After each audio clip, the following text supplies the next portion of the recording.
je voudrais préciser que Patrice Favard reste mon ami, mais je suis quand même surpris. Ça ressemble à de l'opportunisme. Alors je sais qu'il était jupéiste, que l'affiliation explique peut-être cela, mais je ne crois pas que ce soit un bon calcul pour lui, pour les futures municipales à Ribérac, s'il souhaite se représenter.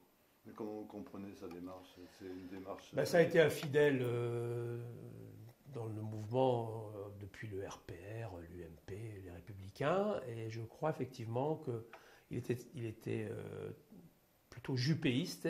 Bon, comme vous avez vu, les élections primaires n'ont pas souri à Alain Juppé. Je pense qu'il en a, comme Alain Juppé, eu un peu de désamour avec la politique des Républicains. Mais bon, son chef de cabinet, Amélie Léger, a été plus nuancée que lui en disant qu'elle n'excluait pas de revenir dans le mouvement. Et je souhaite que Patrice Favert l'écoute.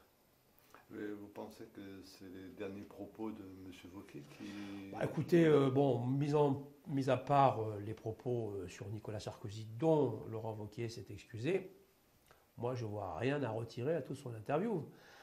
Quand il dit qu'il voit la main de M. Macron derrière la défaite de Fillon, enfin les affaires, moi je ne crois pas à un hasard du calendrier judiciaire à 3 mois de l'élection présidentielle, une fois la primaire passée.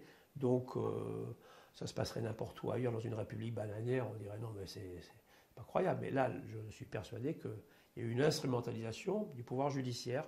Et ça, je trouve qu'on ne l'a pas assez condamné. En tout cas, pour les Républicains en Dordogne, c'est un sacré coup. Oh, écoutez, on parle toujours de ceux qui quittent, mais bon, la majorité silencieuse reste.